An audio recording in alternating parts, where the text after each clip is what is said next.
Selamat pagi para sobat-sobat Pak Digun.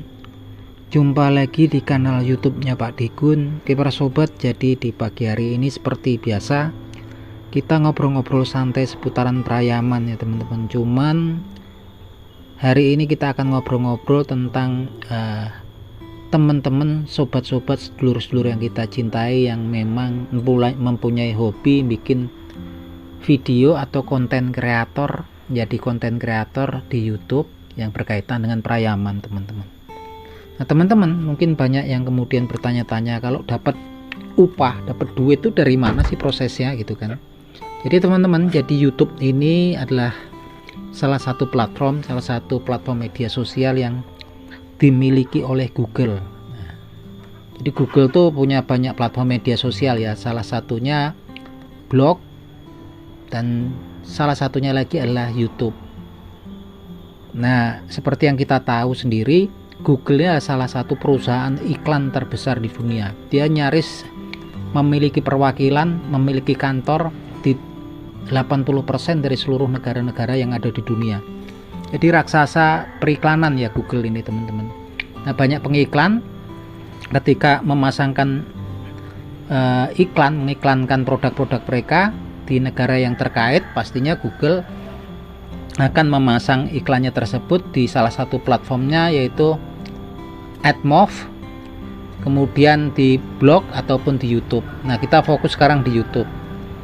Jadi ketika seseorang mengiklankan produk atau bisnisnya di Google, mereka salah satunya akan memasang iklan-iklan tersebut di video-video yang dibuat oleh teman-teman yang bikin konten atau konten kreator di YouTube. Nah, di situ ada pembayaran yang harus dibayarkan oleh pemasang iklan yang namanya adalah CPM. Nah, CPM ini teman-teman harus tahu, yaitu namanya cost per metric, yaitu biaya yang harus dikeluarkan oleh pengiklan setiap 1000 kali tayang iklannya gitu. Nah, nanti ketika mendapatkan penghasilan dari iklan, maka revenue-nya tersebut akan dibagi, pihak YouTube akan mendapatkan, pihak Google ya akan mendapatkan 45% dari penghasilan iklan dan 55% untuk membuat video. Nah, pembagiannya seperti apa? Yaitu tadi persentasenya gitu kan. Pemasang iklan dia wajib membayar setiap 1000 tayang ya gitu kan, itu dikenakan biaya.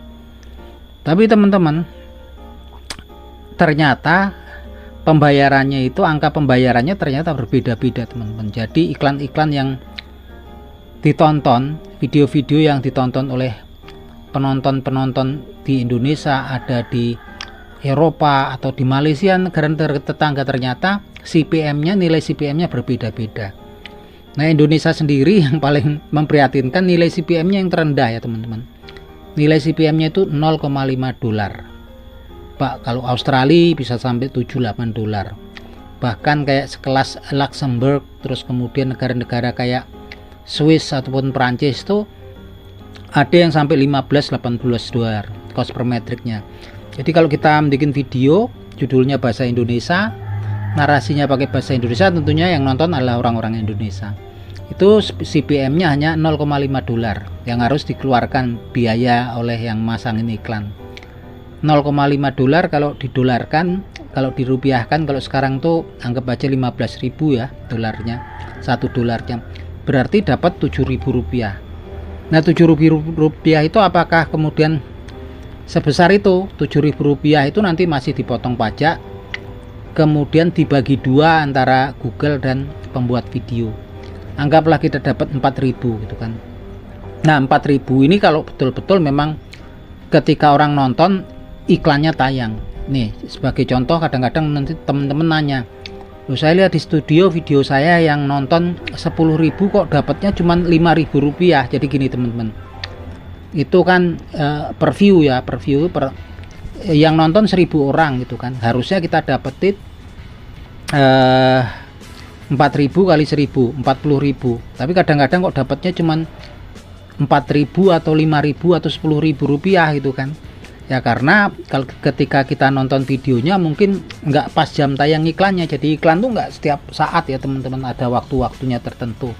Nah kadang-kadang kita pas nonton videonya iklannya memang nggak jadwalnya dia jam tayangnya, dia satu hari itu juga ada jadwalnya, makanya jangan heran yang nonton 100.000 harusnya kita dapat 400.000, yo dapatnya cuma 50.000. Nah, karena mungkin sebagian besar yang nonton pas nggak di waktu tayang iklannya ya, ketika mereka tonton. Nah artinya memang kalau kita lihat penghasilan untuk jadi konten kreator atau youtuber tuh sangat kecil sekali saat ini ya. Kalau untuk di Indonesia, kalau teman-teman bikin kontennya target penontonnya orang-orang Indonesia. Apalagi kalau di Indonesia itu saat ini konten kreator atau youtubernya di bidang perayaman itu luar biasa, udah mencapai titik kulminasi, udah puncaknya gitu kan. Artinya kalau ada penghobi ayam 10 mungkin youtubernya bisa 10 juga gitu kan. Kayak teman-teman tinggal di suatu kampung, kemudian ada warung bakso, kampung itu penduduknya 100, warung baksonya 100, tentunya akan banyak warung bakso yang nggak kebagian pembeli gitu kan. Nah itu yang terjadi saat ini juga, karena memang mudah bikin video, bisa difasilitasi oleh HP-HP Android itu kan, langsung upload. Tapi lagi-lagi memang yang terbaik juga pasti pilihannya yang terbaik yang ditonton oleh teman-teman gitu kan. Yang jelas persaingannya udah luar biasa berat gitu kan. Kalau saya lihat sih sebanyak-banyaknya video itu yang nonton paling antara puluhan ribu ya, jarang sampai ratusan ribu. Dulu ada kayak si Ruby Pakoy itu ketika aktif dia yang nonton pasti ratusan ribu.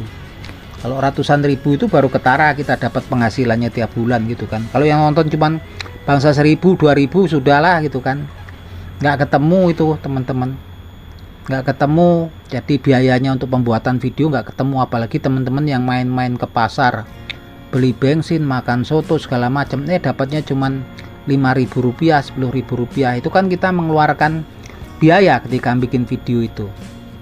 Yang jelas teman-teman, kalau kayak saya sendiri sih ya, karena memang saya memang suka cinta perayaman, saya dari usia 5 tahun hobi perayaman, jadi memang bagian dari hobi saya untuk mengupload video-video atau konten-konten saya yang berkaitan dengan perayaman untuk kumpul-kumpul dengan teman-teman sehobi.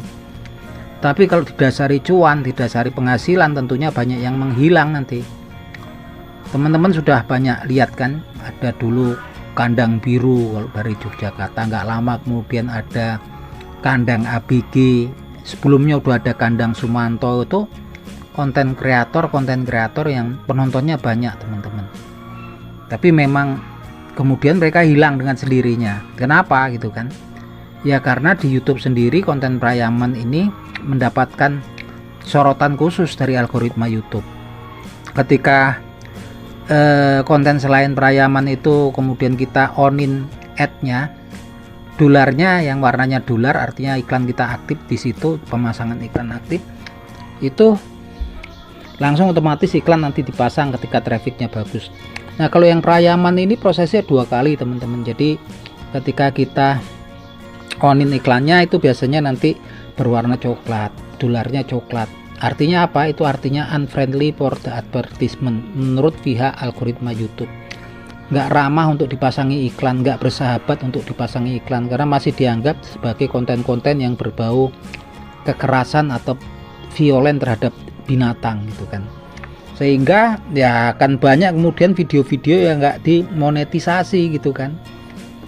Apalagi kalau kita ngobrol-ngobrol podcast perayaman udah kena itu, bahkan salah-salah nanti dianggap berbuat kekerasan.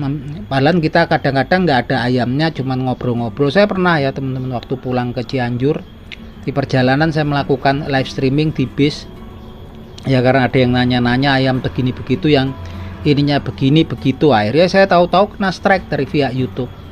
Bahkan nggak ada video kekerasannya, dan strike-nya itu beruntun ya teman-teman. Jadi YouTube itu kan mengenalkan ada dulu peringatan, warning, kemudian teguran 1, teguran 2, terakhir kalau udah teguran ketiga di remove channel kita.